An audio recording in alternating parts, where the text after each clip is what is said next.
Hello friends, मैं रत्नेश त्रिपाठी आप सभी का द ज्वाली एनसाइक्लोपीडिया में स्वागत करता हूं। हम आज आप लोगों को नंबर सिस्टम के कुछ डिफिनेशन पढ़ाने चल रहे हैं। तो ये सब डिफिनेशन आपको हर क्लास में काम देगा। बेसिक डिफिनेशन है, तो ये सब आप लोग किसी भी क्लास में हो तो ये सब आपको डिफिनेशन आना चाहिए। तो चलिए देखते हैं। जैसे हो गया प्राकृतिक संख्याएं, नेचुरल नंबर। गिनती के प्रयोग में आने वाली संख्याओं को प्राकृतिक संख्याएं कहते हैं। ठीक, यानी गिनती के यानी जो गिनने के काम में आप संख्या लाते हो वही प्राकृतिक संख्याएं कहलाते हैं। जैसे एग्जाम्पल में आप देख लीजिए 1 2 3 4 5 और आगे भी जा सकता है 6 7 8 9 10 11 12 100 200। ये हो गया आपका प्राकृतिक संख्या है। अब देखिए पूर्ण संख्या। पूर्ण संख्या को अंग्रेजी में बोलते हैं होल नंबर। जब प्राकृतिक संख्या में शून्य को शामिल कर लिया जाता है तो वह पूर्ण संख्याएं कहलाते हैं। जो आपकी प्राकृतिक संख्याएं जितने हैं उसमें बस जीरो को आप शामिल कर लीजिए, आपका वो बन जाएगा पूर्ण संख्या। जब प्राकृतिक संख्या में शून्य को शामिल कर लिया जाए तो होते हैं पूर्ण संख्या, यानी होल नंबर कहते हैं। इसके एग्जाम्पल होते हैं, बस वही प्राकृतिक संख्या के एग्जाम्पल में जीरो को ऐड करना है आपको, तो बन जाएगा पूर्ण संख्याएं। धनात्मक संख्याएं, जब किसी संख्या के आगे धन चिन्ह लग जाता है तो वह धनात्मक संख्याएं कहलाते हैं। जैसे एग्जाम्पल में 1 2 3 4 5 etc, यानी 6 7 8 9 10 भी जा सकता है। ऐसे ही ऋणात्मक संख्याएं, जब किसी संख्या के आगे ऋण चिन्ह लगा देते हैं तो वह ऋणात्मक संख्याएं कहलाती हैं। जैसे एग्जाम्पल -1, आगे माइनस लग गया ना, -1 -2 -3 -4 etc, आगे भी जा सकता है, -6 7 8 9 10 10 11 आगे से जा सकता है। आशा करते हैं कि आप लोग प्राकृतिक संख्याएं, पूर्ण संख्याएं, धनात्मक संख्याएं, ऋणात्मक संख्याएं को अच्छी तरह से समझ कर कॉपी कर लिए होंगे। तो आइए हम लोग अब पूर्णांक को समझते हैं। तो पूर्णांक सभी पूर्ण संख्याएं और ऋणात्मक संख्याएं के समूह को पूर्णांक कहते हैं। आप लोगों को पता होगा कि अभी इसके पहले हम आप लोगों को पूर्ण संख्याएं बताए हैं। तो सभी पूर्ण संख्याएं और ऋणात्मक संख्याएं, आप लोगों को ऋणात्मक संख्या भी मैंने बताया, तो उन्हीं के समूह को ही पूर्णांक कहते हैं। तो जैसे देखिए इधर क्या हो गए आपके पूर्ण संख्या 0 1 2 3 4 5, यानी आगे तक भी जा सकता है इधर ना। और इधर आपकी ऋणात्मक संख्या है, जैसे 1 -2 -3 -4 -5। ठीक, तो ये आपके ऋणात्मक संख्याएं हो गए, ये आपके पूर्ण संख्याएं हो गए। एक समूह में रहेंगे यानी एक साथ रहेंगे तो उसको बोल देंगे हम पूर्णांक। तो इसका इस एग्जाम्पल ये हो गया। एक बात आप लोग ध्यान रखना है, बहुत बच्चे गलती कर जाते हैं। जैसे पूर्णांक में ये ध्यान रखना है कि पूर्णांक लिखा नहीं, पूर्ण अंक होना चाहिए, इसमें पूर्ण अंक होना चाहिए।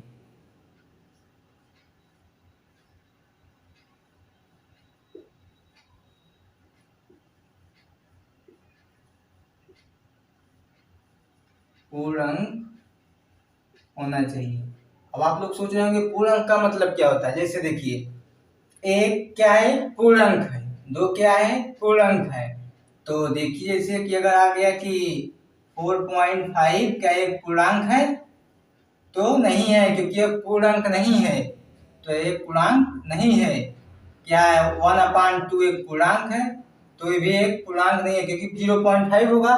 पूर्णांक मीन्स पूर्णांक होना चाहिए। 5 एक पूर्णांक है, तो हाँ एक पूर्णांक है। तो आप लोगों को इस बात को ध्यान रखना है कि पूर्णांक हमेशा पूर्णांक होना चाहिए।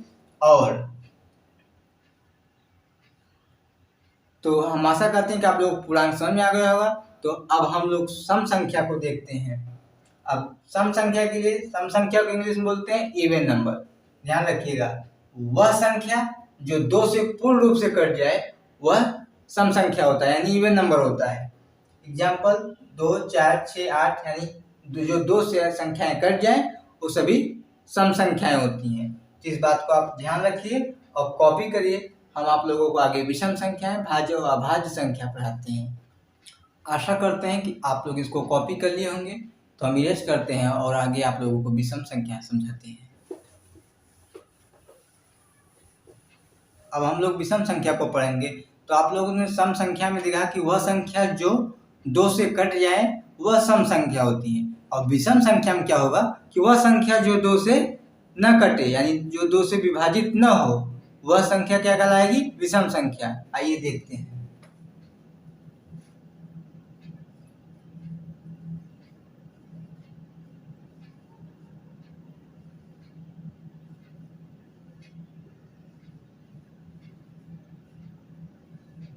यानी ऑड नंबर्स को बोलते हैं इंग्लिश में, ठीक। तो वह संख्या जो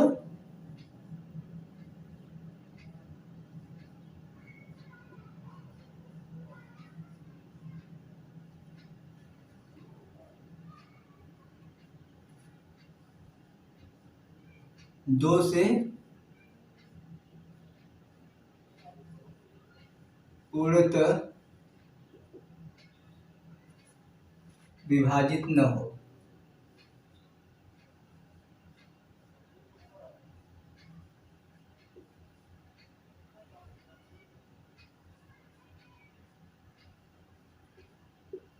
तो उसे विषम संख्या कहते हैं।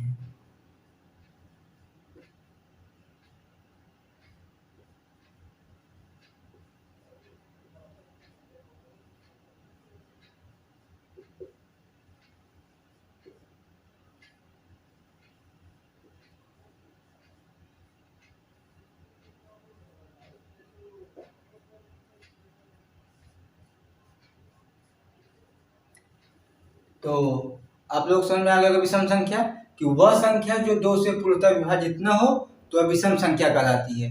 तो इसका एग्जाम्पल हम लोग आइए देखते हैं कि विषम संख्या में क्या होगा। एग्जाम्पल, 2 से जो विभाजित न हो, पहला क्या हो जाएगा 3, फिर 5, फिर 7, क्योंकि 6 अगर लेंगे तो विभाजित हो जाएगा, 9, 11, etc। इसके आगे भी। हाँ, अब हम लोग इस विषम संख्या तो समझ में आ गया होगा। तो अब हम लोग पढ़ते हैं अभाज्य संख्या। तो आप लोग लिखिए अभाज्य संख्या। अभाज्य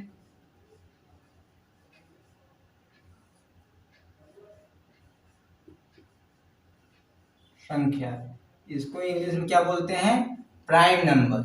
तो इसको ध्यान दीजिएगा, लोगों को इसमें बहुत कंफ्यूजन रहता है। तो अभाज्य संख्या किसे कहते हैं, वह संख्या जो केवल एक से कटे या स्वयं से कटे तो उसे अभाज्य संख्या कहते हैं। तो ऐसी संख्या कोई बताइए, जैसे आप लोग ले लिए, जैसे 5 हो गया, ये केवल एक से कट सकता है या तो फिर अपने आप स्वयं से कट सकता है 5 से। 11 हो गया, एक से कट सकता है या स्वयं से कट सकता है। तो आइए पढ़ते हैं। वह संख्या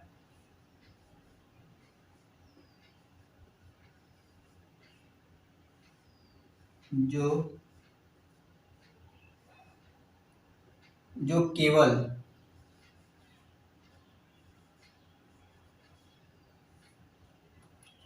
एक एवं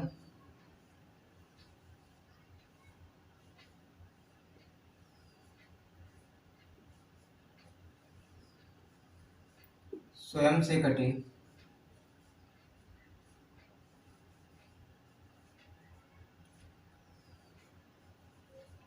वह अभाज्य संख्या कहलाती है।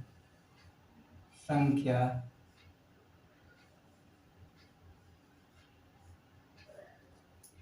कहलाती है।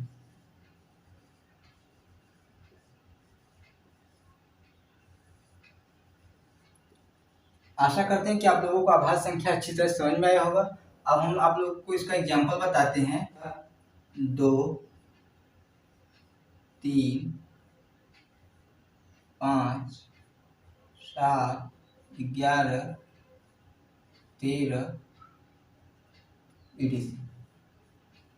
अब आप लोगों को लगता होगा कि दो तो सम संख्या है, तो यह कैसे अभाज्य हो गया। तो एक बात आप लोग ध्यान दीजिएगा कि बहुत कंपटीशन एग्जाम में पूछा जाता है कि वह कौन सी संख्या है जो सम एवं अभाज्य दोनों है। तो वह कौन सा संख्या होगी, 2 होगी। इस बात को आप लोग लिख लीजिए कि वह कौन सी संख्या है जो सम एवं अभाज्य दोनों है। तो लिख लीजिए, वह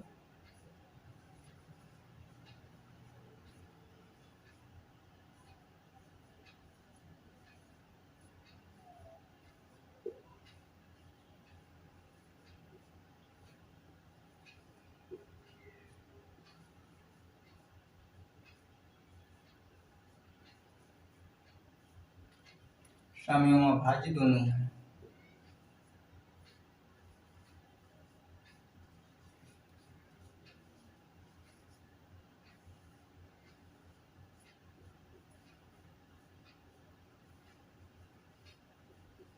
इसका आंसर क्या होगा? 2 होगा। ठीक,